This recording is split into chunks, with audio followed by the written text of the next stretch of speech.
Bueno, bienvenidos, buenas tardes. En nombre de la Agencia de Extensión Rural del INTA Santa Rosa, mi nombre es Marcelo Real y le quiero dar un poco la bienvenida y buenas tardes a aquellos que nos están viendo en estos momentos en directo y aquellas personas que nos miran en otro momento del día, bueno, será buenos días o a lo mejor buenas noches. Esta es la ventaja que tienen estas cuestiones modernas de la virtualidad, que a veces es lindo las cosas en vivo porque se puede dialogar, se puede mantener un contacto con las personas que están exponiendo, pero también nos da la ventaja de muchas veces poder esa misma información tenerla disponible a distintas horas del día y en cualquier lugar. Hoy lo que vamos a comenzar es el segundo módulo de la capacitación que se llama Iniciación en la Huerta Familiar Agroecológica. El primer módulo fue el jueves pasado, el jueves 15 de octubre, hoy es 22 de octubre, estamos en el segundo módulo. Así que de mi parte simplemente decirles a todos bienvenidos, muchas gracias por estar allí, por aguantarnos en todo esto. Y bueno, queda todo a disposición de ustedes durante de aquí un tiempito más, una hora y un poquito más quizás, para que ustedes disfruten de las disertaciones, disfruten de las presentaciones que se hacen. Aprovechen a hacer consultas, preguntas, dudas, y si por ahí queda alguna consulta, alguna duda que hoy no se puede satisfacer, bueno, escríbanla en un papelito, guárdenla por allí, porque el jueves próximo, el jueves 29 de octubre, volvemos, así que por ahí se puede también pasar la misma consulta. De mi parte, simplemente quiero darle el pase ya a los disertantes.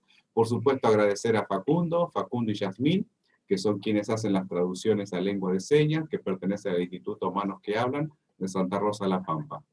Así que también, bienvenidos a ellos, muchas gracias, y bueno, ya vamos a seguir viéndonos al final de este módulo y por supuesto el resto de los módulos. Simplemente muchas gracias y nos vemos, ¿eh? Hasta luego.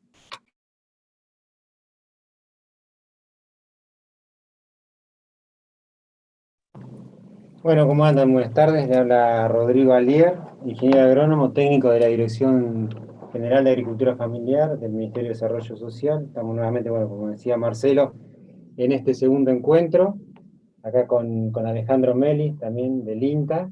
Buenas tardes, ¿cómo están, gente? La verdad que muy contentos también de este segundo encuentro. Se va sumando la gente a esta propuesta que la elaboramos conjuntamente con la Dirección de Agricultura Familiar y el INTA. Y la verdad que bueno, me pone muy contento. Aparte estamos viendo que hay gente de Relicó, René, Gloria Vega, de Parera, gente que conocemos, y muchas más que se van a ir sumando a lo largo de este segundo encuentro y en los próximos. Así que bueno, gracias Facundo y gracias Yasmín por acercar también esta capacitación a toda esa comunidad que nos escucha, ¿no? que nos sigue y que interesa esta propuesta también. Bueno, muchas gracias a todos los que nos están siguiendo y vamos a avanzar hoy con el segundo módulo. Sí, como para destacar un poco lo que decíamos en el otro, vamos a mostrar los temas que vamos a dar. Y nuevamente, son dar herramientas para la toma de decisiones, transmitir experiencias nuestras, de colegas de la zona. También bueno, vamos a hacer mucha referencia, viendo gente de otras provincias, de otras localidades. Nosotros vamos a hacer referencia a nuestra zona, cómo trabajamos, y vamos a brindar herramientas también para que los que se encuentran en otra zona, bueno, dónde buscar información y cómo usar esa información. Exactamente, y insistiendo con esto, le estamos dando las bases para que ustedes puedan también decidir, según sus propias condiciones donde estén, qué estrategia o qué técnica implementar, y no solamente copiar lo que dice un libro, nosotros mismos vamos a ir indicándole cuando a veces el libro puede decir una cosa, pero nosotros, según lo que tengamos, podemos reajustar eso, ¿sí? Acá como pueden ver los 6 puntos que vamos a ver en el día de hoy. Al finalizar el punto 5 de abonos orgánicos, vamos a tener una tanda de consultas, de responder algunas preguntas que ustedes nos hagan, y después de que veamos esto que tiene que ver con la huerta en contenedores, también vamos a tener la sección final de consultas. Y también, como corolario, como hicimos en el primer encuentro, también vamos a tener 2 colaboraciones, digamos, 2 videitos cortos, acercando con gente conocida, promotores de ProHuerta y gente que anda con el tema, acerca de cuestiones que tengan que ver con el suelo. Bueno, arrancamos entonces. Lo más importante, el suelo, y para que nos acordemos de una manera rápida, vamos a hablar del suelo vivo como el suelo 3M. Las 3 M que vienen a ser de materia orgánica, la M de minerales y la M de microorganismo, como para señalar todos aquella vida que se desarrolla en el suelo. Sí, por esto un poco destacar, está bueno decir, más que productores o cultivadores de plantas, debemos hacer el esfuerzo en cultivar el suelo. Es la base de la producción y a partir de ahí se va a generar todo lo otro. Esa materia orgánica muchas veces ya hay algo, nosotros debemos aportarle porque estamos haciendo muchas veces una actividad intensiva de producción de huertos, o sea que año a año, temporada a temporada hay que ir sumándosela. Nuevamente minerales, sumar a través de ceniza, o con lo que viene también con los abonos, más los que ya puede haber en suelo. Y microorganismos, esa parte viva que un poco la hemos perdido cuando nos vamos mucho a los abonos minerales de origen de base de petróleo. Decíamos en el primer encuentro que es un pilar importante el suelo en la agroecología y como recurso que se agota estas cuestiones que tienen que ver con su cuidado. El suelo nos da soporte a nosotros, o sea, nos apoyamos sobre el suelo y las plantas también, y además las plantas dentro del suelo encuentran todos los nutrientes que necesitan para crecer a partir de justamente esos minerales y esa materia orgánica que queda disponible.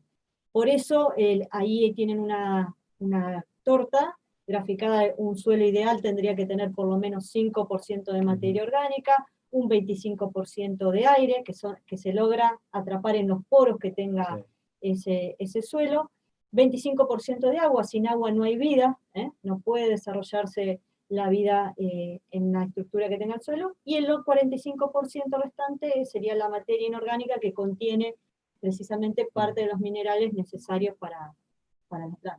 Nuevamente, haciendo referencia a nuestra zona, estamos en un espacio de suelos arenoso franco, donde esos contenidos del 5% son altos, no se logran, estamos en 2%, incluso menos.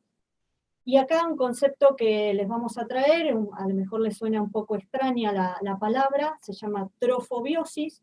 Trofo significa alimento y biosis significa vida, y tiene relación, un concepto que un ingeniero de Chavozú en la década del 70 lo desarrolló, que no dice otra cosa que aquel organismo que se encuentre bien nutrido, con una dieta equilibrada, va a ser menos atacado por enfermedades y por plagas. Lo podemos asociar a nosotros, que decíamos la vez pasada. Si tenemos una dieta saludable, equilibrada, es más difícil que nos enfermemos. En las plantas podemos también hacer esa misma analogía, y vemos que una planta necesita un montón de nutrientes. En general, en la agricultura convencional, se apunta siempre al nitrógeno, fósforo y potasio, estos tres como pilares. Sin embargo, podemos hablar que en realidad estamos necesitando 30 minerales para que una planta se desarrolle en equilibrio. Esa nutrición equilibrada va a permitir que la planta construya una buena defensa, o sea, va a lograr formar alimento de mejor calidad, y de esa manera no va a ser atacada por distintos insectos que detectan, digamos, por así decirlo, detectan cuando esa planta está en un desequilibrio. Sí, muchas veces ese desequilibrio es exceso de algún mineral, algún nutriente, que queda en la planta en exceso, como pasa muchas veces con el nitrógeno, y que los pulgones detectan ese exceso y van a atacar más a esas plantas que están con exceso de nitrógeno. Exactamente. Entonces, decimos a veces, tenemos un problema de plagas, y a lo mejor lo que estamos teniendo es un problema de nutrición de esas plantas. El problema puede estar en otro lado. Siempre se habla como base la nutrición del suelo. Un suelo nutrido aporta fertilidad a la planta, y ese suelo nutrido va a permitir que la planta crezca con mayor fortaleza y menor probabilidad de enfermarse o de ser atacada. Así es. Entonces ahí un punto clave para tener en cuenta, porque siempre las consultas son, se me vienen las hormigas, se me vienen un montón de pulgones y demás, y nosotros siempre decimos, bueno, se pueden aplicar, y eso lo vamos a ver más adelante, podemos contrarrestar el efecto, pero en realidad nos está indicando que ha habido un desequilibrio, desde esta teoría, digamos, ha habido un desequilibrio en la planta que hace justamente más susceptible a nuestros cultivos a un montón de insectos. Vamos a ver un poco qué tipos de suelos podemos llegar a tener. Esto por ahí un cuadro que ustedes pueden ver, es un triángulo donde se ve, según los porcentajes de los tres grandes componentes que hacen a la textura del suelo, la arcilla, el limo y la arena. En nuestro caso estamos en suelo arenoso franco, y yéndose hacia el lado todavía hay arena directamente, y ahí pueden ver las proporciones. Entre un 70 a un 90% de arena, y un 20 a un 10 de limo, y una baja proporción de arcilla. Y según esa composición, le da una textura, como se denomina ahí en el cuadro, arcillosa, franco, arenoso franco, depende qué composición tenga, y le da distintas características respecto a la permeabilidad para el agua. Los suelos arenosos son muy permeables, los suelos arcillosos son de permeabilidad nula, los suelos arenosos tienen poca o baja retención de agua, y los franco-arenosos media, eso vamos a ver más adelante cómo debemos ayuda, o nos da saber qué suelo tenemos, cómo debemos regar. Un suelo arenoso tiene poca retención de agua, no tiene mucho sentido hacer riegos muy abundantes, porque tenemos mucha agua que se pierde por gravedad. Sí, por ahí esta cuestión del triángulo textural, por ahí confunde un poco a aquellos que no están tan habituados, pero la idea es esto, mostrar de que arena, limo y arcilla son los constituyentes que hacen a un tipo de suelo determinado, y que según donde estemos parados, como dicen Rodrigo y Analía, cómo vamos a actuar frente a la posibilidad de realizar la huerta.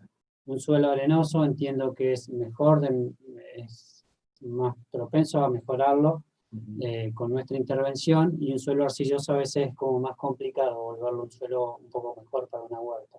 Entonces aquellos que por ahí tengan la posibilidad de tener suelo arenoso, que siempre se asocia a la peor situación, a la de desierto, entender de que capaz que no es tan así.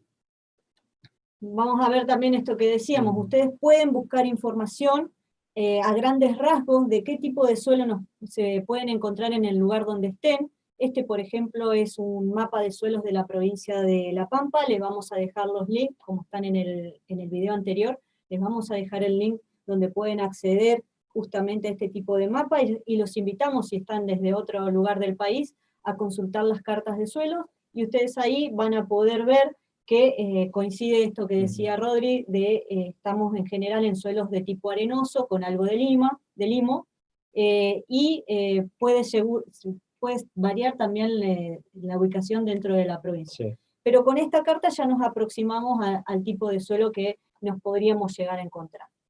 Después, en nuestro lugar donde vamos a definir nuestra huerta, nuestro cultivo, lo primero que vamos a ver del suelo es lo que esté por encima del suelo. Es lo que llamamos cobertura, que puede ser, ojalá sea cobertura vegetal y nos encontremos con suelo desnudo, pero podemos encontrarnos también con un suelo desnudo, y en ese caso podemos fijarnos si se provoca encostramiento, estas capas duras. Si vuela. Si hay erosión.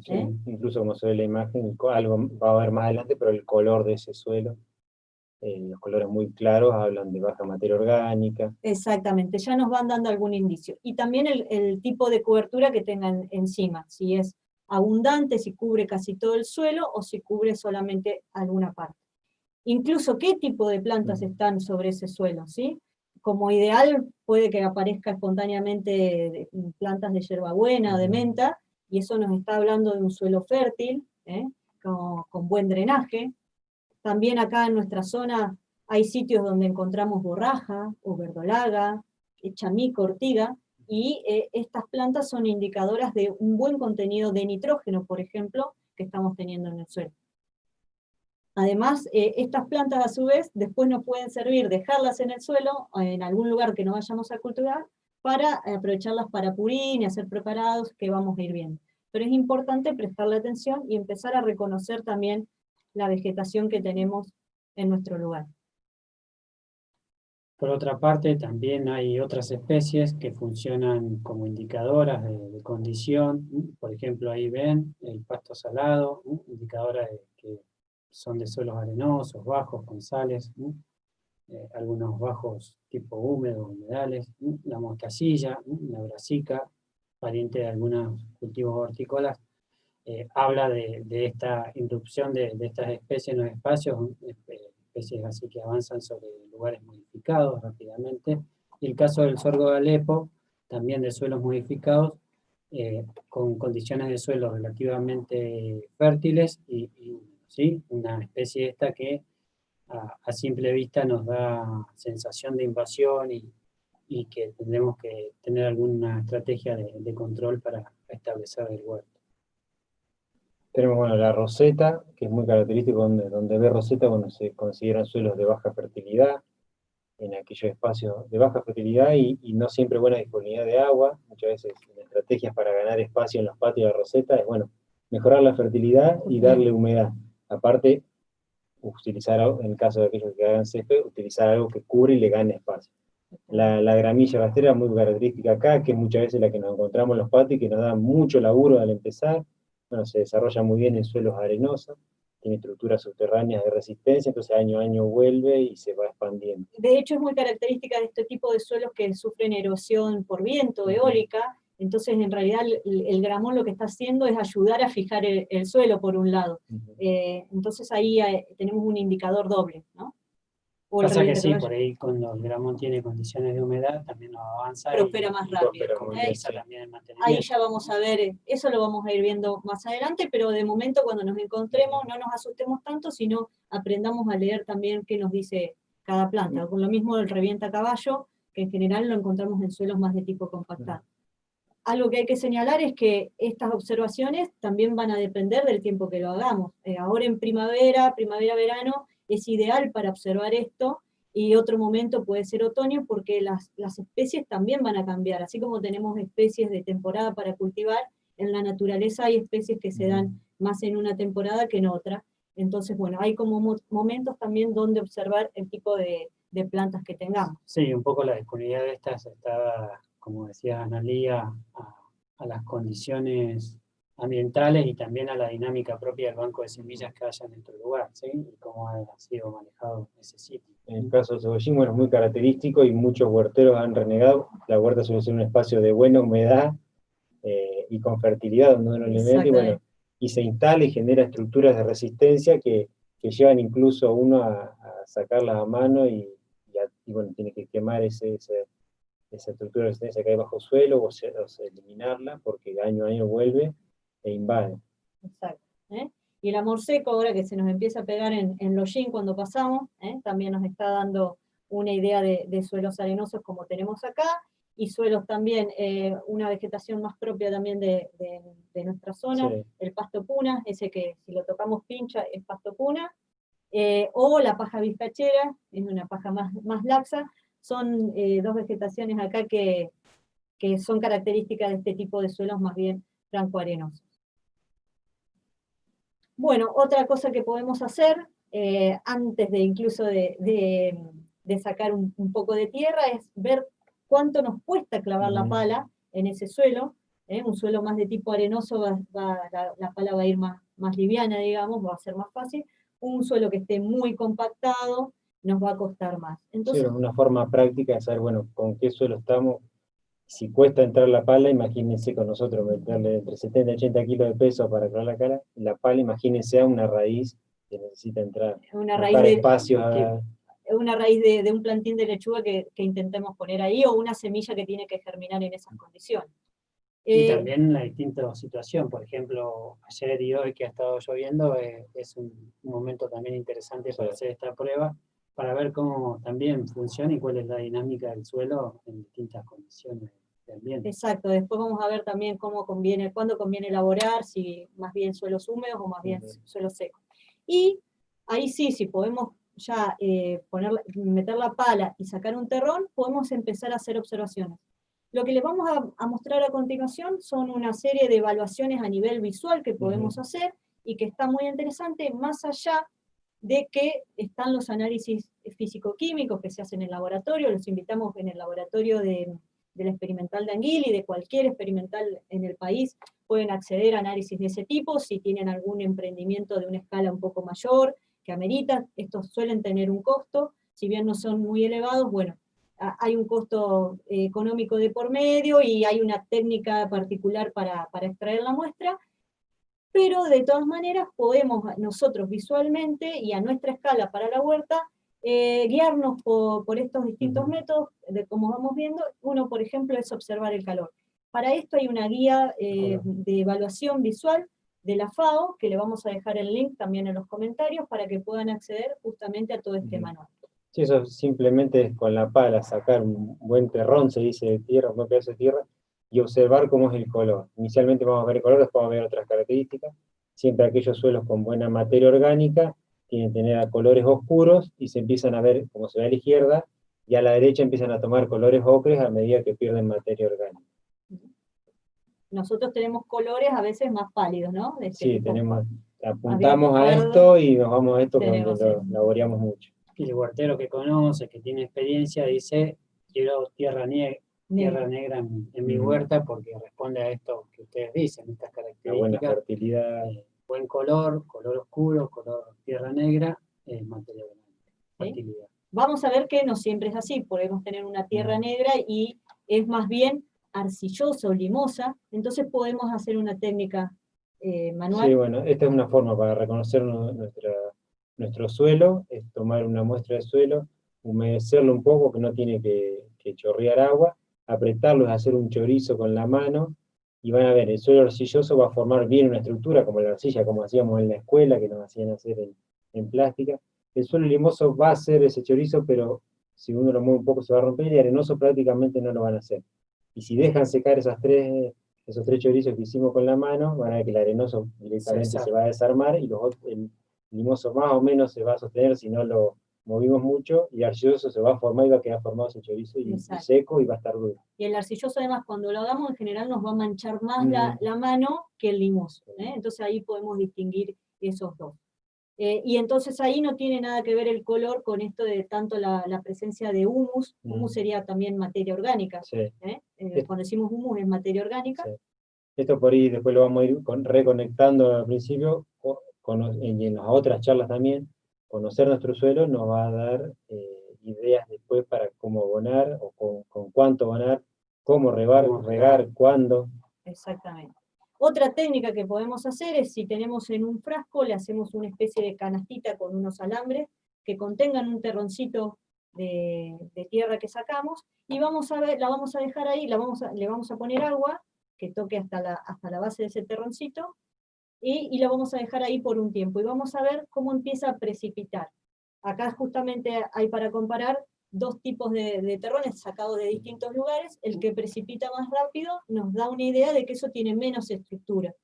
O es más arenoso. Y es más arenoso, o tiene menos materia orgánica también, o menos contenido de limo, porque el limo o arcilla hace que se agregue las partículas. Exactamente. Y esta es una forma fácil y sencilla de poder determinar. También es práctico para jugar con los chicos en casa, y bueno, probar un poco. Está muy bueno.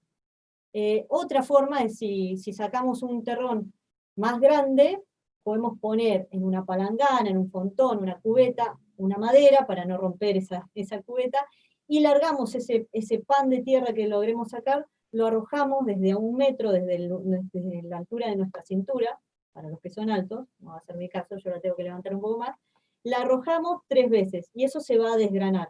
Y después, visualmente, acomodamos por tamaño de grano cada una de esas partes en que se desintegró ese pan, y nos va a estar dando una idea también de la composición del tamaño de granos que tenemos en el suelo. Y ahí nos da, bueno, vemos las imágenes, 3 condiciones.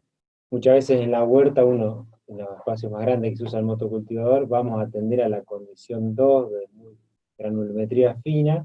Tendríamos que apuntar a la intermedia, sería como un ideal, utilizando por ahí más la laya, ya vamos a ver un poco, o herramientas de laboreo vertical y la incorporación de materia orgánica, de abono. Exacto. Y lo que está haciendo de estas estructuras también están regulando la cantidad de aire que puede tener ese suelo, y la capacidad también de retención de agua que pueda tener ese suelo. Y otra cosa que vamos a tener en cuenta es cómo vemos o cómo podemos llegar a evaluar el grado o el nivel de vida que tiene el suelo donde estamos. Podemos ver el desarrollo de raíces sobre las plantas que ya están, o si limpiamos arriba, incluso podemos hacer con la pala una pequeña, cavar un poco y ver cómo están las raíces, cómo se han desarrollado, ver la presencia de estructuras que nos dan idea de desarrollo de bacterias, de levaduras, o sea, estructuras estructuras o hongos, las estructuras miceliales de los hongos. Como una pelusa blanca podemos Sí, llegar a esa es ver. una idea que está ocurriendo en el proceso de fermentación, o sea que hay microbiología, y esto se da cuando hay buenos niveles de humedad, donde hay, bueno, ya vamos a ver cobertura en el suelo, buenos niveles de materia orgánica, oxígeno, microfauna, mesofauna. ver la presencia de lombrices. Podemos ver las lombrices, por ahí las californianas, esas son más, digamos, más domésticas, son eficientes, no las vamos a encontrar, pero hay 7000 especies en el mundo de lombrices. Acá tenemos unas más grisecitas, más blancas, podemos encontrar eso. Bueno, es un indicio ahí de que hay vida. Los bichos bolitas, que también aparecen donde hay un poco más de humedad. Sí, a los bolitas les gusta el bajo sombra de las plantas. Debajo de la hojarasca, pero son indicadores de que hay materia orgánica. Y todo esto hacen también a que los restos que uno va poniendo encima se vayan degradando, descomponiendo, transformando, como dice Ale, y terminen siendo materia orgánica o humus. Ayudan, están colaborando naturalmente a incorporar materia orgánica al suelo. Una prueba interesante para ver esto que estamos mencionando, de la vida en el suelo, es hacer gotear sobre el suelo. Supongan que sé que elegimos un pedazo, un terrón, como mencionamos, gotear sobre esa muestra agua oxigenada, y en el burbujeo vamos a identificar esta posibilidad que decimos de que haya vida, de que haya relaciones microbiológicas en el suelo.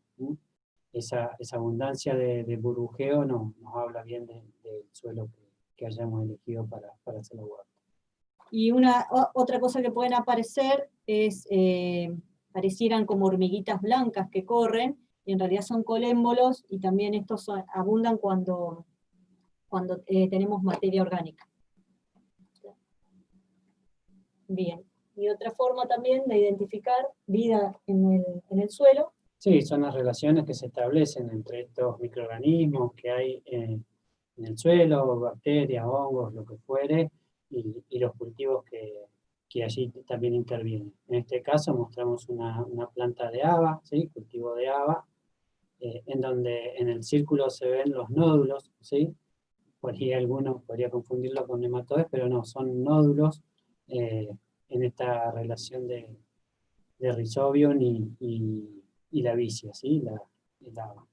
Entonces, bueno, establecemos también que se dan relaciones entre lo que aporta el suelo y lo que aporta el cultivo, en beneficio también de las dos situaciones. Estas bacterias ayudan a fijar el nitrógeno presente en el aire, hace que se deposite en el suelo y después lo puedan tomar no solo el haba, sino cualquier otro cultivo que venga detrás. Es una característica de las leguminosas y es algo que podemos usar a nuestro favor, como decía Ale, con habas, con una vicia, con porotos, con legumbres. Entonces podemos se autoaporta una fertilidad de la planta, de esa simbiosis, esa relación, y podemos hacer nosotros por ir cortando un poco antes el ciclo, para que quede ese nitrógeno fijado. Nos queda en el suelo, y nos independizamos por ahí de fertilizantes de síntesis que por ahí son más perjudiciales. Es importante que estén estas bacterias nitrificantes, que a veces incluso las podemos ir a buscar de otro lado donde sabemos que ha ocurrido nodulación.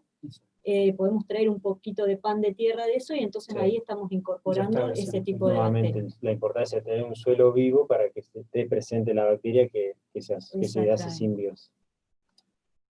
Bueno, otra cuestión que podemos evaluar visualmente es la porosidad, los granos. Fíjense que en el de mejor condición se notan esos agujeritos más grandes. Son casi grumos, se podría decir. Exacto. Una condición muy buena de materia orgánica, de vida, hay grumos, y a medida que vamos perdiendo materia orgánica, nos vamos hacia una estructura que parece más una piedra, con cortes más filos, más rectos. Más laminados, casi no se ven poros, está como compactado, decimos. Esta ahí. Porosidad es el espacio de los macroporos por donde va a ingresar el agua al suelo, los meso y microporos donde se va a retener, donde van a estar también la materia orgánica, los microorganismos, el aire. Entonces, bueno, es importante. En esta condición es un suelo que cuesta que el agua ingrese, tiene menor capacidad en la condición de la derecha, menor capacidad de retención del agua, menor fertilidad. Entonces nosotros debemos ir hacia la izquierda buscando mejores condiciones de porosidad. Exactamente. Y otro problema que podemos encontrarnos en nuestra zona es la presencia de tosca, de una piedra, una roca que nos impide tener mayor profundidad. Esta es una imagen, acá se nota claramente. tenemos lugares hasta donde está 30, 40 centímetros. Es como si prácticamente acá cultiváramos en una maceta. Sí, en te un da esa cantero. condición de maceta. Bueno, vamos a ver que aún así podemos llegar a construir suelo hacia arriba, como decimos nosotros, pero es tenerlo en cuenta que puede aparecer, a qué profundidad puede aparecer esto, porque es una limitante para el desarrollo del cultivo. Si pueden ver en la foto, las raíces van a llegar hasta la capa clara, que es el límite, y ahí se vuelve muy difícil para las raíces seguir penetrando y tener las condiciones de vida. Incluso en suelo donde tenés esa condición de maceta de 30, 40 centímetros, riegos en exceso, el agua llega hasta esa capa, ahí se junta y se genera, si hay raíz ahí, se pudre, no hay oxígeno. Hace pileta. Y después las condiciones que genera la tosca, ¿no? Piedra caliza, que también nos modifica el pH y que hace que también no todos los cultivos se puedan dar en esa situación. Otra situación que solemos encontrar en el ámbito más urbano es en las nuevas urbanizaciones, en el nuevo desarrollo de casas, lo que se suele hacer es que pasa una, creo que se llama champion, es en la champion, la niveladora, y barre con la primer capa de suelo que acá les mostramos. La primer capa de suelo justamente es la más fértil y la que tiene más vida, porque es la que se encuentra en contacto con el oxígeno de la superficie, porque ahí se depositan todo el material vegetal de las hojas que caen y demás, y están los microorganismos que estuvimos viendo, los bichitos y demás, se concentran en esa primer capa, que puede ir de 5 centímetros hasta 10, 20, depende, no mucho más. Y cuando ocurre una nueva construcción, se levanta justamente toda esa primer capa y nos barre con la parte más fértil del suelo. Esto también veo muchas veces en espacios comunitarios, municipales, donde por practicidad tienen acceso a una niveladora y lo que hacen es, llegan a un lugar y hay gramilla y no quieren, como dicen, renegar, entonces pasan la niveladora y decapitan, se dice así, es decapitar el suelo, y uno deja una montaña de tierra con toda la materia orgánica y queda con un suelo de un horizonte B, como se llama, donde es prácticamente o arena para nuestra zona con muy baja fertilidad. Entonces tener presente para esas condiciones de barrios donde se han hecho, como decía Ana, se mueve tierra para nivelar, hay lugares que quedan decapitados y lugares que reciben toda la tierra de los otros, que capaz que están mejor. En el otro extremo tenemos los rellenos, que además es con escombro, entonces también cuesta, después hay que limpiar eso. Bueno, son situaciones que con las que nos podemos encontrar, las tengamos en cuenta. Todo esto se puede trabajar, pero vamos a ver siempre desde dónde partimos. Y bueno, según las condiciones que tengamos y dónde lo vamos a hacer, va a ser las herramientas, los tipos de herramientas y la cantidad de herramientas y la energía de trabajo que le vamos a tener que poner. Acá tenemos al medio, bueno, muy conocida de la agricultura agroecológica, de conservación, que es la laya, que es directamente, como ven ahí, una estructura que nos permite clavarla en el suelo, mover el suelo, aflojarlo, pero sin darlo vuelta. Vamos a ver una característica importante, es como decíamos, la mayor fertilidad está en el horizonte superficial, está en la superficie del suelo. No sirve nada con la pala enterrarlo y mandarlo a 20, 30 centímetros por debajo del suelo, y después poner las semillas encima, lejos de toda esa fertilidad. Otra muy conocida es la azada, mendocina, anchada, le dicen también, asadón. Es una herramienta, bueno, esto, para mí personalmente es la que más me gusta, la más práctica. Me quedo con esta antes que una pala de punta, una ancha. Muy práctica para hacer los lomos, para desmalezar. Acá vemos de madera, que puede ser una rama casera o ya más desarrollada, aulladores, y uno teniendo el plantín, con eso va haciendo los hoyos, las cavidades, y va poniendo los plantines. Y después las dimensiones de cada una en particular va a estar dado también por el lugar que dispongamos de hacer la huerta. Ya vamos a avanzar en eso, si va a ser un bancal, si va a ser una platabanda, si va a ser cultivo un contenedor. Bueno, las dimensiones, como decimos, y la practicidad de uso va a estar dada por la dimensión también del lugar. Acá tenemos por ello otras herramientas muy prácticas. Livianos, horquillas, algún asadón más chico, pala de punta. Una pala de punta plana, por ahí lo más común es encontrar la pala de punta para hacer hoyo, entonces... Sí, a veces sí hay que elegir entre una pala, porque no tenemos la posibilidad, a veces nos quedamos con la posera, porque tiene, digamos, esa profundidad para trabajar el suelo. Y depende mucho también del punto de partida. También, ¿sí?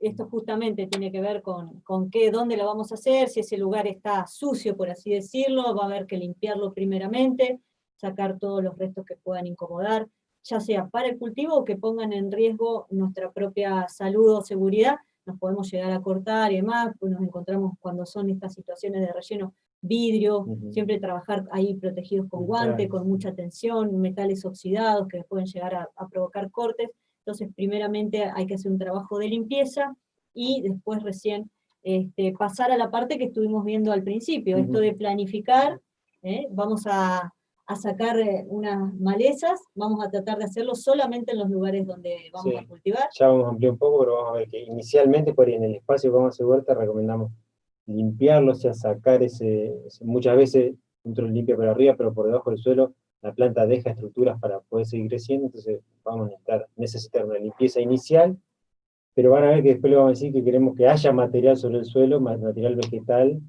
no vivo, para que cubra el suelo, para ahorrar agua, para que crezcan mejor las plantas. Por acá un tips para pasarles, sobre todo con la gramilla, el gramón que tenemos acá, es dejar un cartón o estos plásticos de silobolsa bien gruesos, o una chapa vieja que tengamos, dejarla sentada por el lugar donde queremos después cultivar, dejarla sentada por lo menos 15, 20 días, la retiramos, vamos a encontrar que la gramilla se secó, está toda seca, y es más fácil raspar, digamos, ahí esa primera, ir cortando con la pala ancha o plana, ir raspando y retirar solo la parte aérea, pero vamos a estar dejando todas las raíces que se murieron de la gramilla, la dejamos ahí, y eso es, en definitiva, materia orgánica que dejamos en el suelo. Teniendo en cuenta la planificación que hicimos, vamos a tratar también de delimitar los canteros o lugares donde vamos a cultivar, y los pasillos por donde vamos a circular. Y acá, algo muy de manual que viene, que dice, bueno, el ancho es 1,20 por el largo que dispongas tu terreno. Y esto, otra vez, cuidado, porque por ejemplo, yo 1,20 me queda incómodo, mis brazos son cortos, y a mí 1,20 me queda muy incómodo y termino pisando ese cantero. Los hago de 80 centímetros de ancho. Está bueno en la imagen ahí, donde están demarcando, que la referencia es cuando uno se pone en cuclilla y estira el brazo sin doblar la espalda, sin estirarse, esa es el medio del lomo. Exactamente. Y del otro lado, por la referencia también es 80 centímetros. Que trabaje cómodo. Y lo mismo ahí, se recomiendan en los manuales a veces pasillos de 30 centímetros y a veces quedan chicos. Pensemos que si es una huerta de traspatio y yo voy a dejar en los caminos, voy a dejar pasto o césped, que quiero que mantenerlo, después poder pasar cómodamente, por ejemplo, con la cortadora de pasto, o con una carretilla. Entonces estamos hablando de pasillos de 40, 50 centímetros. Entonces revisemos lo que dicen los libros, pero fijémonos nosotros lo que tenemos, nuestras condiciones y qué queremos, y ajustamos. Y por ahí también, porque nosotros somos un poco mezquinos en esto de decir 80 a 1,20, pensando en personas adultas. Habíamos mencionado también en el primer módulo la posibilidad de huertas escolares o huertas terapéuticas. A veces esta distancia, incluso la mínima de 80 centímetros, el ancho de trabajo del cantero, para una persona pequeña, un niño o un abuelo, también se hace dificultoso también agacharse y llegar a hacer alguna práctica. Correcto, acomodamos a nuestras posibilidades. Y bueno, y ahora sí vamos a empezar un poquito a hablar de distintas técnicas y estrategias para preparar el suelo. La más tradicional que propone ProHuerta es un laboreo vertical, donde una vez que delimitamos ese camellón, vamos a decirle, ese cantero donde vamos a cultivar de 1,20 por el largo o del ancho que dispusimos y por el largo que también definamos, empezar a trabajar con la pala haciendo una primer zanja de unos 30 centímetros de ancho y de profundidad, lo que da el largo de la pala. La famosa punteada que le dicen, puntear la tierra. Pero en esa primer zanja. A partir de ahí se va a depositar ese primer montículo que saquemos, lo dejamos en la cabecera, y a partir de ahí vamos a ir haciendo como especies de cortes de 5 centímetros nada más de los panes de tierra y empujando la pala hacia adelante, o sea, sin dar vuelta a la tierra, ¿sí? Pivotea, digamos, directamente la pala hacia adelante, y nosotros vamos a ir trabajando hacia atrás todo el camellón, y de esa manera se va a mullir el suelo. Si lo trabajamos bien, nos damos cuenta al final que pareciera que hay tierra, hay más tierra que se levantó, y es porque se esponjó y le incorporamos aire a toda esa franja. Y la última, cuando llegamos al último extremo, vamos a traer la primer capa que sacamos, la vamos a depositar a lo último, y así vamos a tener completo el camellón. Laburo similar con este pueden hacer con la laya, cuando uno la va clavando, va así, se palanqueando y se va aflojando, y después con un rastrillo también, es un laboreo, también va aflojando el suelo sin por ahí mullirlo tanto, sin hacerlo tan fino, pero también permite aflojar, va clavando, uno va avanzando hacia atrás y clavando esa laya que tiene 20-25 centímetros de ancho, y permite aflojar el suelo. Y al final, ese rastrillo también nos permite terminar de deshacer terrones y algo que lo vamos a tratar de dejar lo más nivelado posible y con menos terrones posible. Por ahí si arrancamos con semilla, el rastrillo y ese volver finita la capa superficial es importante. Cuando salimos con plantines ya más desarrollados, por ahí no necesitamos que esté tan fino el material, porque uno pone el plantín, no importa que haya toscas de tierra o terrones alrededor. Y algo importante de esta técnica es estos 5 centímetros nada más que agarramos con la pala, o sea, vamos muy de a poquito, porque si queremos mover 30 centímetros es un montón, mucho esfuerzo, podemos llegar hasta romper la pala, depende de cómo está, entonces vamos trabajando pancitos de a 5 centímetros de espesor, moviéndolos hacia adelante. Y una vez que lo tenemos ya todo trabajado, incluso podemos incorporarle en la parte superior, si tenemos compost maduro, mejor, pero si no tenemos, podemos usar la primera capa de los primeros 5 centímetros de los caminos, y montársela sobre el camellón que armamos. Eso nuevamente recordar, la capa superficial, o sea, la de más arriba es la de mayor fertilidad, nosotros los caminos, que sabemos que los vamos a pisar, los incorporamos sobre el lomo donde va a estar el cultivo y los aprovechamos así. Así tenemos como una doble capa de la materia más fértil con la que nos hayamos encontrado. Y una técnica que cuesta todavía implementar mucho es la cobertura vegetal con pasto seco. También la van a encontrar como mulching vegetal, a veces incluso hojas, en otoño muchas veces sí tenemos más disponibilidad de hoja, el pasto que cortamos seco, ahí se ve una cebolla de verdeo, asiento de pino o pinocha. Sí, eso por ahí con cuidado, porque puede provocar cierta acidez, pero se puede manejar. Pero pueden hacer capas así superficiales para ir. También podemos encontrar de establos que van dejando esa paja seca. En las ciudades a veces hay centros de quinoterapia y demás, podemos empezar a aprovechar todo ese material. En algunos municipios hacen el chipeado de los materiales y los depositan en lugares para que retire la gente. Ese es excelente, es un seco donde se hace una capa encima gruesa y ayuda a retener mucha agua e impide el desarrollo de maleza o especies de contacto. Y otra cosa, incluso si tuviésemos, ahí vemos una carretilla, en el mejor de los casos que ya contásemos con un compost bien maduro y lo incorporamos en la última capa, también conviene cubrir con un mulch vegetal, porque va a hacer que el sol no dé directo sobre ese compost. El sol, si da directo, empieza a matar primero los microorganismos y además se volatiliza, perdemos el nitrógeno que hayamos acumulado. Los abonos es importante si estén incorporados al suelo, uno después puede ir haciendo nuevas capas, que a poco se van a ir, es como pasa en las hojas cuando caen, ¿no? En las capas inferiores se empiezan a descomponer y las arriba están secas. Exacto, esto es muy importante porque también observamos mucha gente se entusiasma poniéndole en la última capa compost, cultiva ahí, pero la estamos dejando muy expuesto a las condiciones y vamos perdiendo un montón de propiedades por las cuales los ponemos. Otra técnica de biointensiva es la de doble excavación o cama profunda, que se llama. Arrancamos como en la primera que pusimos de prehuerta, que recomienda prehuerta, nada más que a la primer zanja que hicimos, esa zanja la trabajamos con la laya, y acá sí se van sacando panes de tierra más grandes, de 30 centímetros de ancho, de espesor, y los 30 centímetros que quedan por debajo se trabajan con laya, y se afloja de la manera que decía Rodri. Entonces, cuando terminamos, vamos a tener 60 centímetros trabajados de suelo mullido.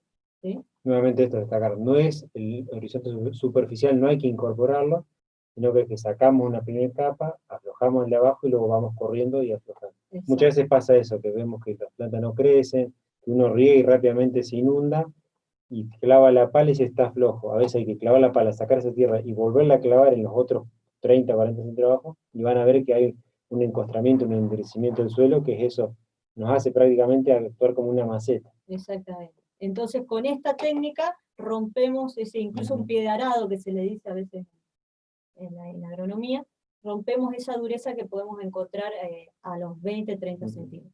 Igualmente esta es una práctica que demanda bastante más esfuerzo, Mucha energía, y más planificación también, más tiempo de preparación de los canteros, ¿sí? Por ahí pensarla No es como una una práctica actividad tan anual, sencilla, una tal actividad cual. de una vez al año, Una vez de al aflojar año. en profundidad. ¿Sí?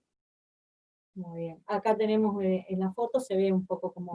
Ahí trabajan con tabla para no pisotear, para aumentar la superficie de contacto, y no pisar, sino para que no y se no vuelva a compactar. compactar todo lo que trabajamos. Y ahí está la laya clavada en la parte de la zanja para trabajar justamente los próximos 30 centímetros. Una técnica que se está poniendo muy, muy de moda, la están difundiendo muchos youtubers y nos pone contentos por un lado, pero hay que hacer una aclaración sobre esta técnica. El cultivo de lasaña lo que propone en realidad es que estamos haciendo prácticamente un compost, ¿sí? Una capa seca, de celulosa seca, que puede ser ramas, pasto seco, o en los lugares más urbanos usamos cartón, ese cartón sin etiqueta, sin cinta, sin adhesivos, lo más cartón natural posible. Después una capa de algún guano de bosta que podamos conseguir, de caballo, de oveja, de chivo, de vaca, incluso inmaduro. Después viene una capa de verdes, de húmedos, que pueden ser el mismo pasto del césped que cortamos, los restos de la cocina, que ya después vamos a ver cuáles van, pero la mayoría ya saben que son los verdes húmedos, básicamente restos de verduras no cocinadas. Y volvemos a repetir esas capas en otra vez celulosa, que puede ser cartón, hoja seca, un compost ya maduro, porque está más próximo a donde vamos a cultivar, y un acolchado. Lo que pasa es que esto está muy bueno, pero lleva su tiempo, por lo menos de 2 a 4 meses, para tenerlo listo para sembrar. Esto es un poco nosotros cuando, para pensarlo, uno para darle fertilidad a las plantas, para que tengan nutrición, aporta compost, lombricompost, humus, que son las materias ya están descompuestas, los microorganismos, las lombrices ya trabajaron, y de ahí toman los nutrientes que necesita la planta. La planta de las hojas enteras no puede absorber nutrientes. Entonces si nosotros hacemos todas esas capas, hay que darle tiempo para que eso se descomponga primero. Y va a bajar, lo que vamos a notar es que eso se va a bajar, y después volvemos a le vamos a poder dar repetir continuidad en el tiempo a medida que le vamos haciendo. Lo bueno es arrancar este sistema en algún momento. Lo que complica un poco la utilización de este método de lasaña es que, como es un sistema bastante estanco, digamos, no es una compostera donde uno la puede ventilar, ir removiendo, por ahí a mí me da miedo en estos lugares más urbanos y eso, como uno junta residuos, que se junten algunos roedores y esas cuestiones también, que pueden tener complicar cuidado. Sí, bueno, evitar el desarrollo de la huerta. Todo origen vegetal, si van a usar los restos de cocina, que no vayan ni hueso, ni grasa, ni pasta, ni arroz, restos de arroz. Totalmente. Y por ahí un bancal de este tipo, pensarlo de 2 a 4 meses, lo podemos arrancar ahora, por ejemplo, y lo vamos a disponer para los cultivos de otoño. Esa sería otra ventaja. Y podemos incluso disponer en algún sector para ir viendo cómo evolucionan las capas de abajo, que se vayan descomponiendo, además que lo vamos a ver que se va a bajar. Esas son las mismas capas. Y bueno, vamos a pasar un poquito a comentarles de si tenemos una tierra en los dos extremos que podemos estar, muy arcillosa, compacta, que nosotros le decimos suelos pesados porque en realidad cuesta mucho trabajar esos suelos por esa cantidad de arcilla que tiene. ¿Cómo lo podemos mejorar? Incorporando arena, porque ahí le estamos dando porosidad y estructura, incorporando material de celulosa, que es pasto seco, cartón picado, guanos de bostas de caballo que aportan mucha celulosa, si bien después podemos tener problemas de maleza, pero lo primero es ir mejorando la estructura de ese suelo, y si tenemos compost, también, siempre funciona. Para nuestra zona, vamos a recordar, tenemos predominancia de suelos arenosos con franco, o sea, con presencia de limo.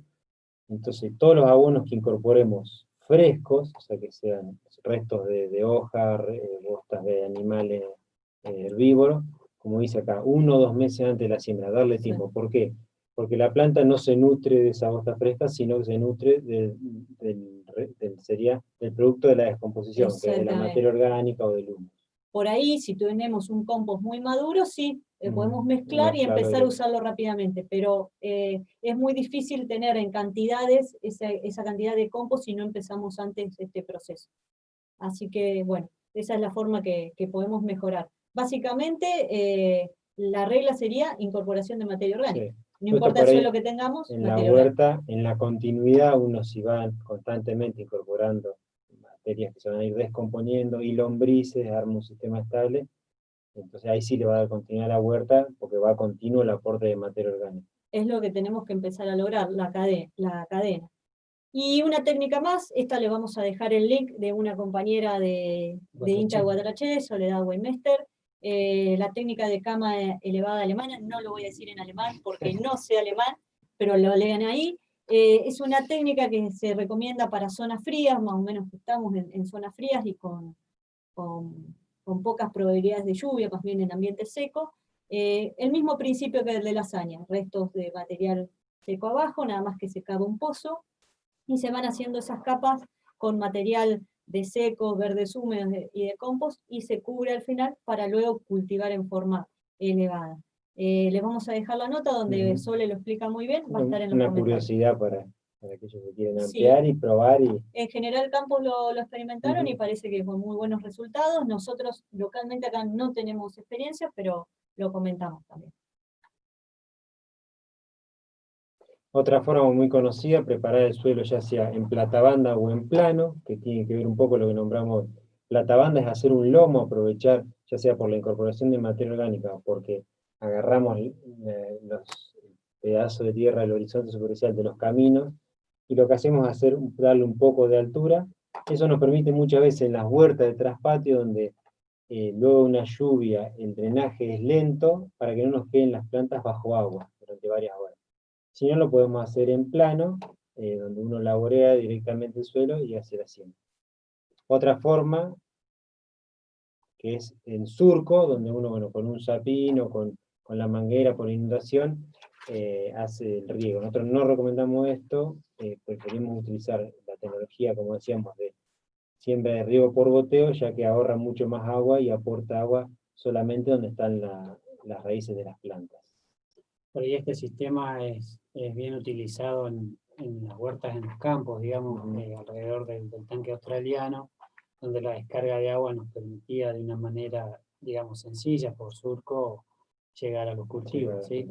Pero sí, la eficiencia en el uso del agua no es la mejor comparada con un sistema de riego por goteo.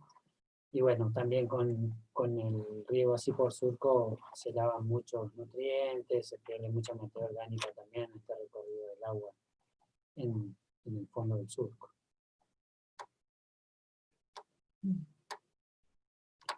Por último, mencionar algunas cuestiones que tienen que ver con la elaboración de abonos orgánicos, ¿sí? En esta razón también de nutrir el suelo, ¿sí? De acercar esos elementos que decíamos que contribuyen a un cultivo sano, ¿sí? Que se defiende mejor de enfermedades y de plagas.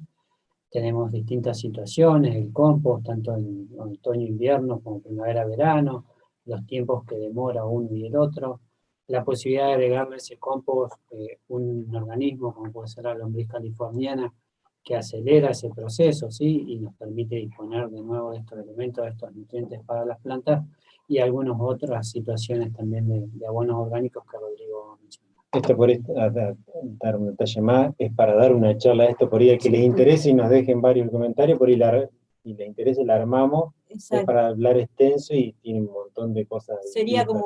Como solamente un taller de eso, pero de todas maneras hay mucha información disponible en internet, muy buena, queremos que puedan acceder a eso, y lo mismo le vamos a dejar los links de, por ejemplo, un curso de Procadis, que es de manera autodidacta cómo hacer lombricompostaje, las cartillas y manuales de ProHuerta, de cómo también compostar y lombricompostar, un manual que es muy bueno de Mi Huerta, Mi Casa, que es para urbanos, y ahí está todo el método de las composteras. Así que eso lo van a tener disponible, y si les parece que hay algo más para desarrollar después de que hayan visto esas cosas, nos los hacen llegar en los comentarios y preparamos un bonus plus para atender esa demanda. Acá, bueno, otras formas de desarrollar en contenedores, aprovechar distintas formas, en vez de hacerla en el suelo, aprovechar contenedores vertical, Exacto. para tener Siguiendo este principio de capas, ¿no? Así como decíamos para lasaña, el principio de capa sería seco marrón, todo lo que sea seco marrón, en general es el doble de capa en espesor, puede ser el doble de capa del verde húmedo. El verde húmedo serían los pastos y el material de la cocina de crudos de vegetales que nos quedó, y una capita, puede ser de guano si tenemos, o de purina ortiga, que active y que nos brinden y que inoculen esas bacterias ahí para que empiezan a descomponer, y vamos repitiendo esas capas. No hace falta tierra para compostar, no hace falta lombrices para compostar, esa es otra técnica. Otras técnicas también que ahora se están escuchando mucho, que la hemos probado y andan muy bien, son abonos fermentados. O sea, la fermentación es un proceso biológico donde se desarrollan microorganismos, y tenemos el bokashi, que es un abono fermentado sólido, que la base es paja, o sea, yuyo, puede ser, para nuestra zona encontramos o un fardo, o pasto llorón, o pasto puna, que aporte carbono, se podría decir, y guano o bosta de vaca, de caballo, de algún herbívoro, que nos aporta mucha fertilidad. Y eso se fermenta, ahora vamos a ver un videito, y nos da un material en semidescomposición, en 14, 10, cada 15 días nos da un material que aporta mucha fertilidad. Muchas veces, cuando hemos dado estos talleres, me dicen, bueno, ¿qué es mejor, el hummus o el bokashi? Creo que son complementarios, no es una competencia. Si a mí me decís el hummus, lo podría definir como jugo, porque prácticamente se disuelve, aporta mucha, si bien aporta microorganismos, microbiología, aporta mucha fertilidad en el momento, y el bokashi está en semidescomposición, aporta fertilidad actual, pero también aporta muchos materiales que se van a ir descomponiendo y que nos van a aportar fertilidad a futuro, en los meses siguientes. Claro, por ahí distinguir humus de lombriz, que es como un material muy fino y es como, a mí me gusta decirlo que es el premium, sí, pero aporta nada más que nutrientes, no nos sí, aporta estructura. En cambio, un bokashi o un aporta compost mucha nos estructura. está aportando mucha estructura al suelo vida. y mucha vida más Sí. con todo el En este caso también, aparte de esa fertilidad, uno lo que hace es multiplicar microorganismos autóctonos y aportarlos al suelo. Y el biol, que es un biofertilizante líquido, que nos aporta en gran medida nitrógeno, pero también nos aporta pequeñas cantidades de hormonas naturales, nos aporta microorganismos. Este se usa para fertilizar foliar o en las raíces, y también para iniciar compost, porque ya tiene los microorganismos que van a comer. Ahí arriba vemos el desarrollo de las levaduras, y esto es una prueba del alcohol para ver el buen estado de ese bio.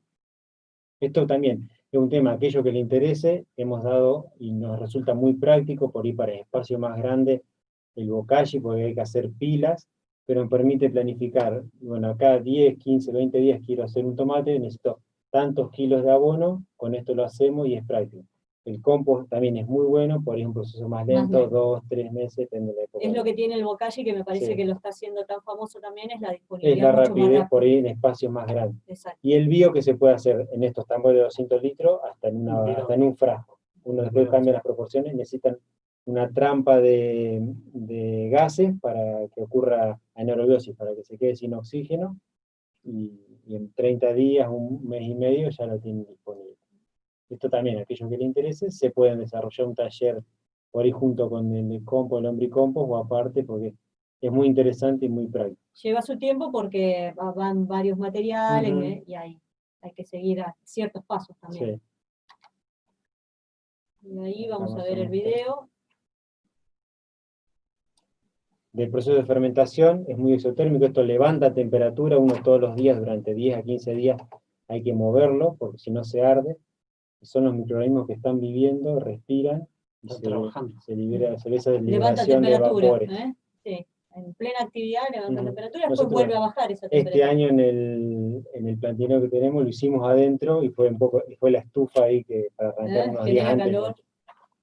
Después podemos aprovechar esos extras para después. Hacemos un corte, si les parece, aquí. Si Mariano nos habilita, vamos a dejar de compartir, y Mariano, si querés retransmitir en YouTube todo el Zoom, así aparecemos. Vamos a dejar de compartir por un ratito. Vamos a responder algunas preguntas y seguimos. Y vamos a seguir. Acá una de las primeras preguntas que estaba en el chat era si acceder al primer módulo está disponible, ya quedó guardado, y va a estar, lo buscan como primer módulo de iniciación a la huerta familiar agroecológica. René nos pregunta los oligoelementos, ¿dónde estarían presentes? Bueno, dentro de lo que llamamos nutrientes del suelo, hay unos que llamamos macronutrientes, porque son que se necesitan en más cantidad. Estábamos hablando del nitrógeno, el fósforo, el potasio, entra también el calcio, ahí, y el magnesio. Y hay otros que se necesitan en mucha menos cantidades, como nosotros también necesitamos algunos nutrientes en más cantidad y otros en menos.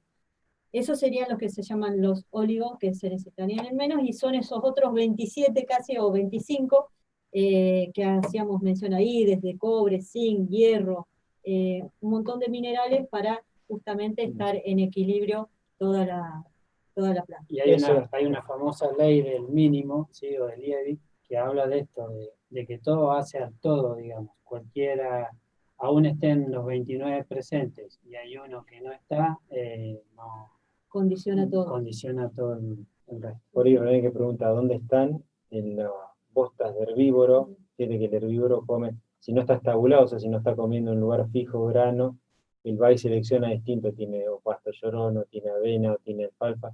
Ahí va a ir capturando todos esos elementos que van a pasar por su tracto digestivo. El herbívoro no se alimenta directamente de ese pasto, sino de los microorganismos que están en su interior y que descomponen eso. Y ahí se van a concentrar, y después uno, al aportar, al usar esos abonos, lo va a ir aportando está incorporando eso. Correcto. Hoy se ve, yo creo, muchas veces que te venden microorganismos que lo han separado y que te dicen que aportan fósforo. Y que en realidad lo que hacen es solubilizar el fósforo que ya está. O sea, no están aumentando la disponibilidad de fósforo, sino mejorando la condición por solubilizar lo que está. Bien. ¿La tierra debajo de la planta de pino es buena para nutrir las huertas? Eso, bueno, distintas opiniones. Para mí sí. Algunos dicen, bueno, que aumenta la acidez. Es como todo, en la dosis, en qué cantidad. Uno se va haciendo capas y va incorporando poco. Exacto, yo creo que me parece que el secreto ahí pasa por el estado de descomposición. Cuanto más la dejemos compostar, no va a haber ningún problema en usarla, pero si queremos usar la pinocha, que todavía está dura y que nosotros la reconocemos perfectamente, no. Ya la pinocha que está muy ya descompuesta, que no la logramos reconocer, eso va a ser muy bueno. Y también es cierto que hay cultivos que pueden aprovechar mejor. Esa acidez, cierta acidez, sustrato, sí, ese sustrato que otros. Por ejemplo... Y hortícola, ahora ya no se me viene ninguno, pero por ejemplo las azaleas, prosperan bien con un sustrato de... La particularidad que tenemos en la huerta, donde venimos con un agua de pH alto, también el suelo tiende a levantar, o sea que por las condiciones que se dan en el agua, en las perforaciones en esta zona, el aporte de esa pinocha y la acidez que pueda aportar, creo que es beneficioso. Voy para un cultivo de tomate, donde el rango de pH es de 5,8 a 6,5, puede andar bien. También en ir equilibrando las cantidades, también como bien decía, y lo podemos mezclar también. Pasa similar con los compos y los lombricompos, que le dicen no se puede naranja porque es muy ácido, cebolla, es en la proporción. En realidad tiene que ver con las cantidades. Viene con un camión de naranja que hace compost de eso, bueno, va a tener dificultades. Tal cual, como una regla para seguir así rápida es el 10%, ¿sí? El 10% puede ser de cáscaras de cítricos, el 10% de todo el volumen que le vayamos a incorporar a nuestro compost, el 10% de lo mismo de cebolla, porque provocan acidez, pero en exceso. Si las regulamos en proporción, no hay problema. Otra pregunta es, ¿aquí en La Pampa es bueno o no debajo de caldenes? El mantillo que se forma debajo de caldenes es bárbaro, no vamos a promover que vayan a los bosques de caldenes a extraer el mantillo, pero esta misma lógica la podemos aplicar, que la vamos a ver ahora cuando terminemos un poco la charla, ir a buscar en árboles caídos esa hojarasca que se forma por debajo, es un compost natural, así que podemos ir y raspar de árboles caídos ese mantillo, esa hojarasca, y la podemos usar más que nada cuando tengamos huertas en maceta, porque las cantidades que vayamos a manejar van a ser limitadas. Por la estructura de hoja de caldén, uno ve que no es una sombra, no es un fresno que es una sombra densa, sino que es una media sombra, te da esa posibilidad de hacer cultivos abajo. En los campos lo he visto muchas veces, cuando se desarrollan chañares, ahí entre la media sombra de los chañares, he visto varias huertas en campos, pues de carro quemado, veo gente que hay en el chat, me ha tocado estar en un campo y tenían ahí en los chañares esa media sombra. Muy bien, exacto, más para ahora, para el verano, pueden funcionar bien los cultivos. A ver otra. ¿El mulching lo ponemos una vez que la planta germinó o se puede poner sin haber germinado? Bueno, las dos condiciones creo que puede aplicar, tomando el recaudo también de dejar un paso de luz para que germinen, si es la Exacto. posibilidad.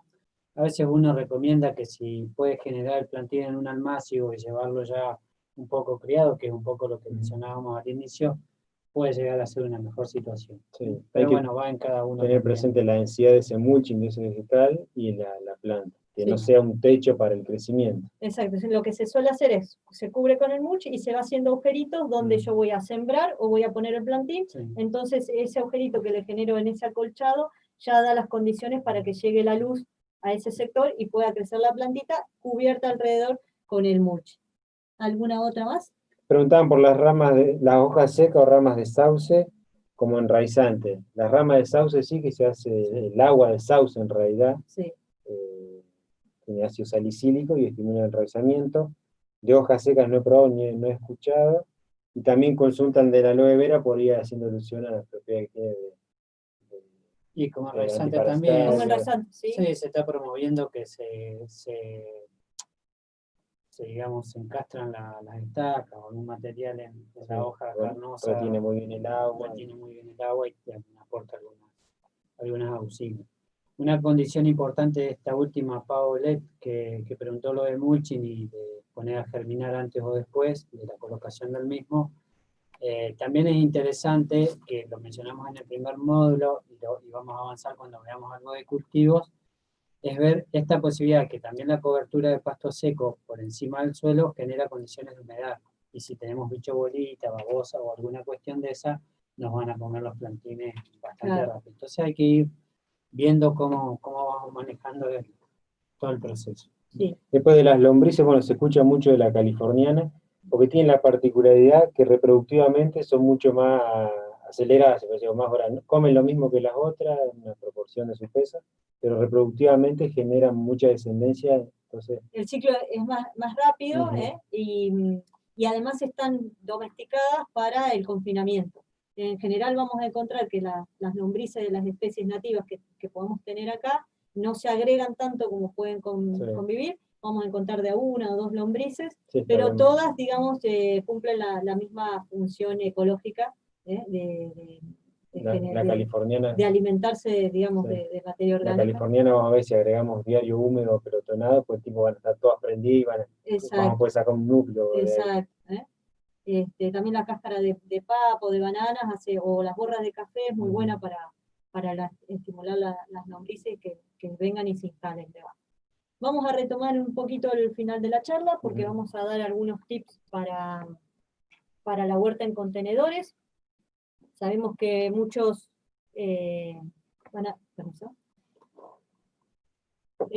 sabemos que muchos van a hacer directamente en un balcón o en un lugar donde no tienen las condiciones de suelo para trabajar, entonces lo pueden hacer en macetas, en cajones, acondicionar canteros y demás. Y aquí hay como tres claves o tres grandes secretos para que nos vaya bien, ¿sí? El primero va a tener que ver con el tipo de recipiente que use, el tamaño va a tener que ser acorde a la planta que yo quiera cultivar, ¿sí? Vamos a pensar que todo lo que tenga por encima de la parte aérea de una planta la tendría que tener por lo menos en proporción, en equilibrio hacia abajo, la parte de la raíz. Entonces no puedo pretender una planta de mucho desarrollo, de mucha altura, tenerla en una macetita con poca altura, con poca profundidad. A veces se habla mucho de volúmenes, nosotros acá queremos insistirle más que nada en la altura del recipiente porque va a condicionar bastante el desarrollo de lo que podamos tener. Esto siempre tengámoslo en nuestra imaginación, cómo tendría que ser un desarrollo equilibrado para cada cultivo, y eso nos va a determinar. Entonces, para una lechuga que va a crecer unos 20, 25 centímetros de altura, yo puedo sospechar que 20, 25 centímetros de profundidad de una maceta o de un cantero, lo que sea, va a prosperar bien. Una zanahoria va a necesitar un poco más, porque si bien la zanahoria puede tener, en mejor de casos, 20 centímetros, 25 centímetros, incluso las raíces más finas son más largas y tienen que profundizar mucho más, entonces ya voy a necesitar 30, 40 centímetros de profundidad. Eso es importante, bueno, para aquellos que la hagan en contenedores, baldes o en los cajones esos plásticos de madera, buscar información que hay de cómo es la raíz, si es una raíz en cabellera como la lechuga, o es una raíz pivotante como la de la zanahoria, como la del tomate. La del tomate, una planta de tomate, imagino si yo la voy a tutorar y demás, por lo menos 45, 50 centímetros sería lo ideal. No es que si la hago en algo, porque puede venir alguien y me dice, no, pero yo la tuve en una lata. Sí, está perfecto, puede prosperar, pero siempre le vamos a dar mejores condiciones y de esa forma la planta va a responder más noblemente y va a generar más producción, más cantidad y mejor calidad de fruto. El otro gran secreto para las huertas en contenedores es que yo ahí no tengo suelo, lo voy a tener que construir de alguna forma, y esa forma de construir ese suelo nosotros le llamamos sustrato, se puede comprar o se puede fabricar. Y siguiendo los principios. Sí, los componentes que va a tener ese sustrato va a responder a las características que mencionábamos al inicio del tipo de suelo que queramos, ¿sí? La turba negra va a ser la que aporte esos elementos minerales, los nutrientes, para que crezcan de buena manera los cultivos. La perlita va a ser los poros, digamos, la porosidad de ese suelo que va a retener el agua y va a favorecer la capacidad de aire, ¿sí? Que haya oxígeno. La arena va a interactuar juntamente con la tierra para dar esa estructura, ese estado de agregación de las partículas, que también permita cierto drenaje y que las raíces puedan desarrollarse de buena manera. Ahí en el margen derecho vemos las partes que podemos tener en cuenta para armar o elaborar un sustrato para llevarlo al espacio del contenedor, del recipiente, ¿sí? Una parte de compost, 4 de arena, una de tierra. Vamos a tener, como se ve en el cuadrito inferior, la tierra ya preparada. Esa, de nuevo, no es una receta, es un poco lo que proponemos nosotros, pero cada uno en su intervención y en su mano va a ir evaluando también qué partes son mejores para los cultivos y para el estado de situación de cada uno.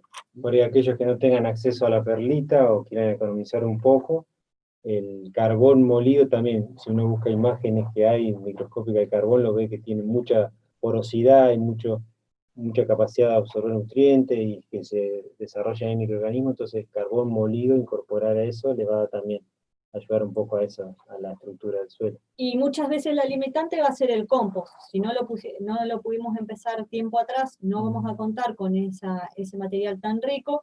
Entonces esta es la opción que estábamos hablando anteriormente, ir hacia los lugares donde ha habido alguna tormenta y hay troncos caídos, poder juntar esa hojarasca, ese mantillo que se forma en la base, y tenemos ahí disponible ese material para incorporar rico en materia orgánica y en microorganismos. Otra opción también que solemos tener acá es si hay corrales por X causas de gente que tenga corrales ya sea de vacas, de caballo, decíamos de quimioterapia, la sociedad rural, alguna agrícola, donde circulan y pasan animales, uno puede también ir a esos lugares y pedir ese material que se queda en el suelo, también ya va a estar bastante compostado y podemos utilizarlo.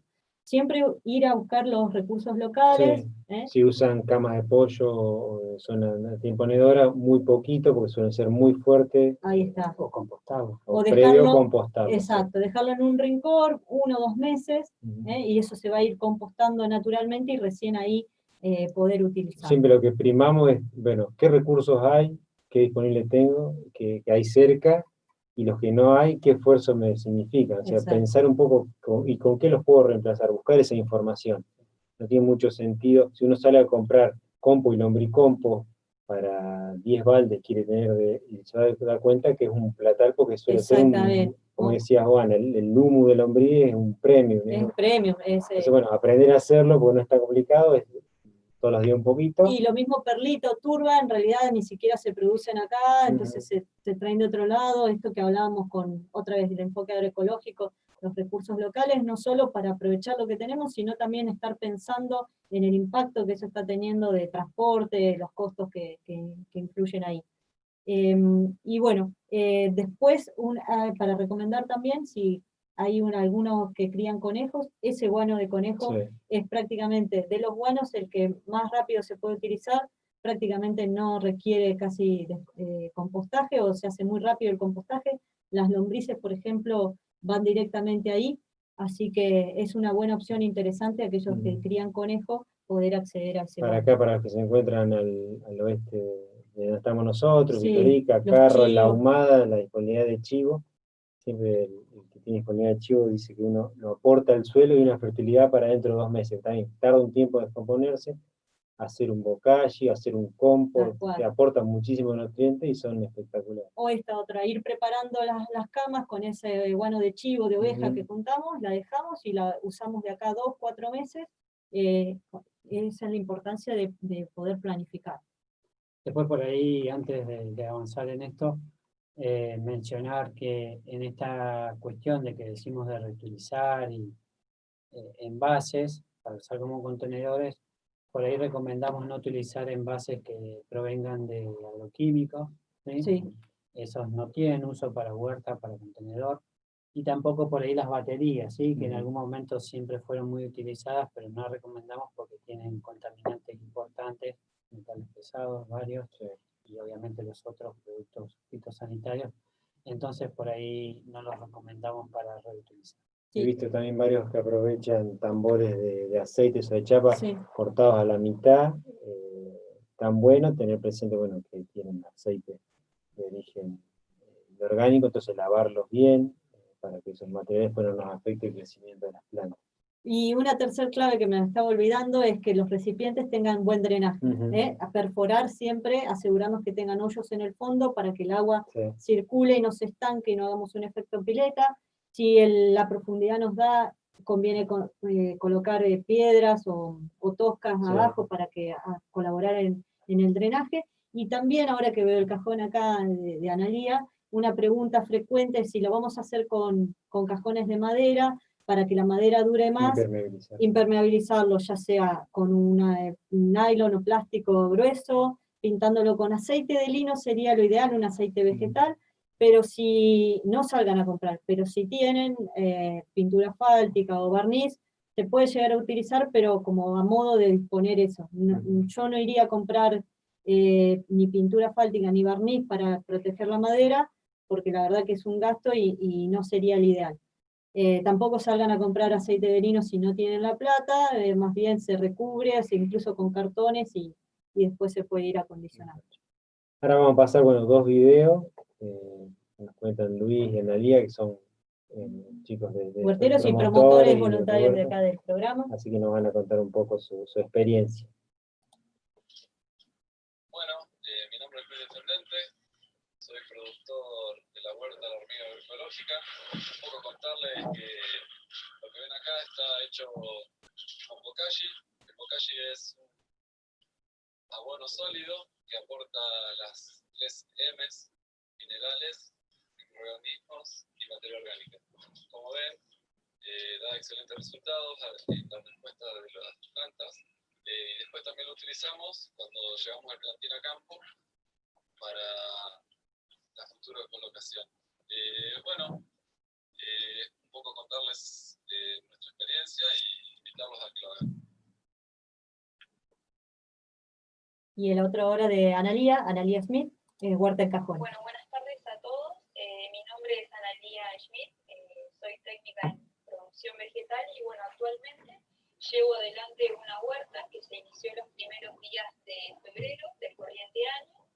Y bueno, para poder diseñarla y planificarla, se tuvieron en cuenta varios aspectos. Uno de ellos fue la cantidad de horas de luz que iba a recibir. Es por eso que, bueno, se ubicó.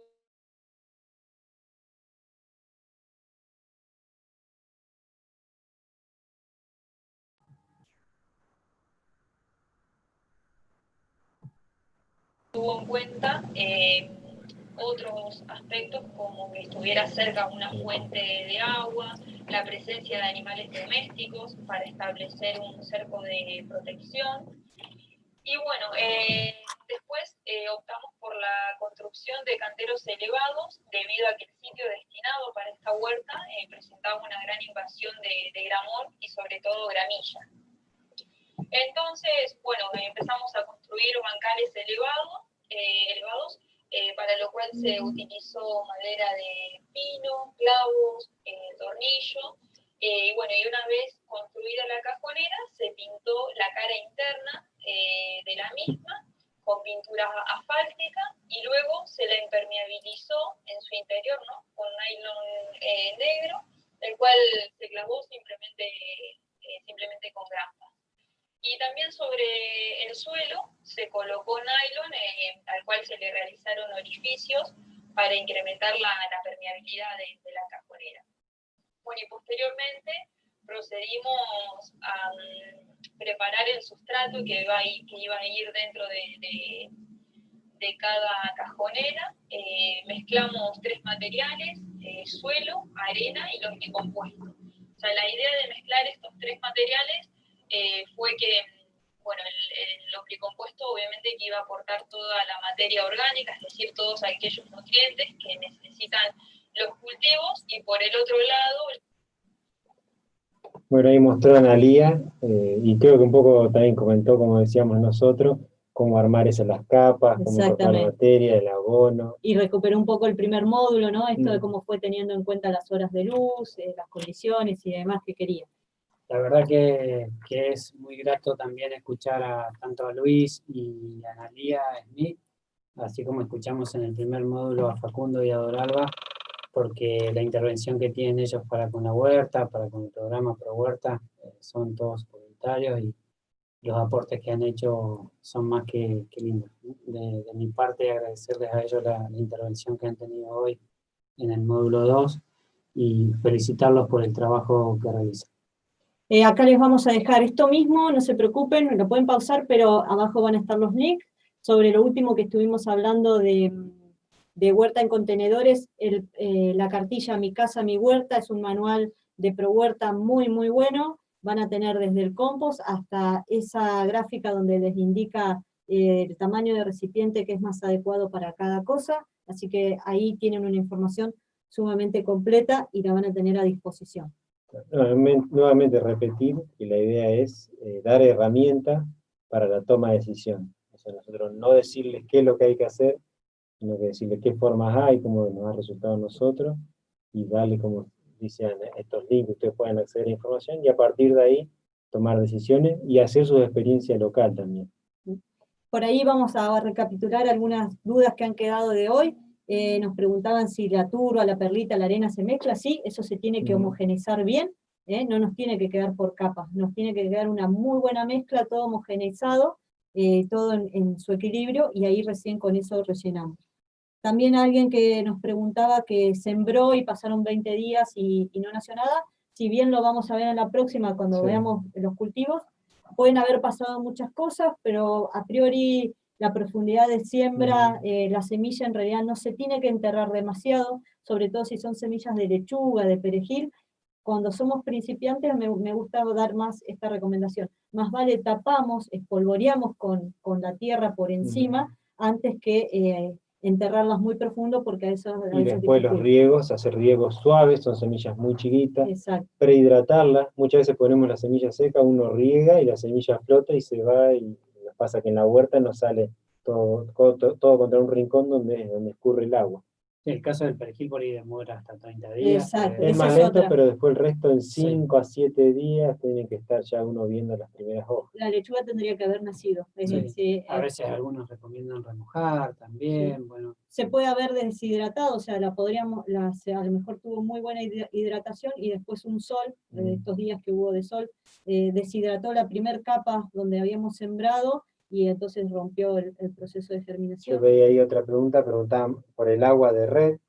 Nosotros acá tenemos agua que viene del río Colorado, que se trata y se hace un esfuerzo enorme, ya lo dijimos en la clase anterior, donde es un agua que está armada, está con gran esfuerzo para poder ser utilizada para consumo humano, y sabemos que se usa para riego. Entonces, bueno, seamos prudentes, hagámoslo con un uso lo más racional posible, y tengamos presente que también por ahí viene con alto contenido para las plantas de cloro, y si hacemos un riego que moje las plantas, por ahí pueden llegar a dañar, si las plantas son chicas, pueden tener una dificultad o un amarillamiento. Exacto. La próxima que vemos es riego, así que vamos a entrar en detalle sobre eso, pero es importante estas cuestiones claves. Y no sé si nos queda alguna más. Para destacar, estamos nuevamente en una provincia con Con escasez de agua y nuestro problema es la calidad, falta de agua y entonces calidad de agua. tenemos que ser muy prudentes en el uso de la misma. Y sobre todo ahora que ha venido las lluvias, la verdad que se presta muy bien a sembrar o a haber guardado agua de lluvia, eso vamos a insistir también en los próximos encuentros. Sí, creo que para ir finalizando esto, agradecer también a Marcelo, a Mariano, a Facundo y a Yasmil, que nos han estado acompañando y ayudando en la capacitación, en esta charla. Agradecerle a todos los huerteros, más de 100 que todavía luego de una hora y un poquito de charla nos siguen sosteniendo. Felicitarlos por el aguante. Y bueno, vamos a estar con el tercer módulo. De mi parte, gracias también por compartir con ustedes. La verdad que ha sido una linda jornada la de hoy. Gracias, nos dejan todas las dudas para aquellos que lo vean más tarde, las dudas en los comentarios, si ya no pueden acceder al chat, y tratamos de retomarlas en la próxima o de ir contestando también ahí en el esquema. Recuerden, bueno, ya dijeron ustedes, va a quedar, está grabado en el canal, y el jueves que viene, también, Vamos 2 a menos ver cuarto, riego. ya va a aparecer el link para que puedan acceder a la próxima de riego. Gracias a todos por la paciencia y el tiempo, nos vemos el jueves que viene. Mariano tiene que hacer el cierre. Mariano, si estás ahí. Hola, hola Ana, hola Ana, Ale. Gracias. Rodrigo, bueno, felicitaciones. Perdón que no sé. No, está bien, estuvo muy bien la charla, maravillosa. Está todo el mundo muy contento y muy contenta la gente, así que también felicitaciones a Yasmín, a Facundo por la interpretación. Como siempre tratamos de darle espacio a ellos para que tengan la imagen. Igual aclaramos que tenemos muchas personas de la comunidad sorda que están siguiéndonos directamente en el Zoom, donde les resulta más fácil acceder a una imagen más amplia en el lenguaje de señas argentino.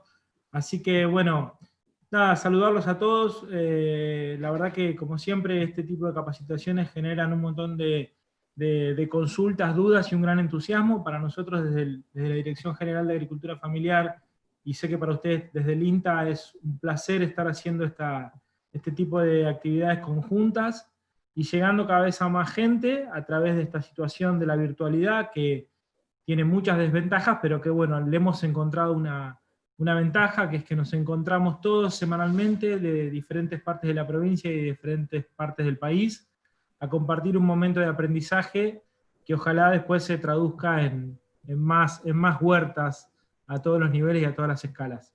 Y bueno, nos vemos el jueves que viene, Dale. a las 2 de la tarde. Sí. Disculpa Mariano, si querés en el Zoom nos podemos quedar con los chicos de la comunidad, por si ellos tienen alguna duda puntual y se las podemos responder a ellos, no tenemos problema. Fantástico, Ana, fantástico. Dale. Cortamos la transmisión por YouTube. Perfecto. Y siguen ustedes con los chicos. Vale, y recuerden por último que en el canal de YouTube van a estar alojadas todas las charlas y vamos a agregar los links que compartieron ustedes al final de la charla. Perfecto. Un abrazo y saludos a todos.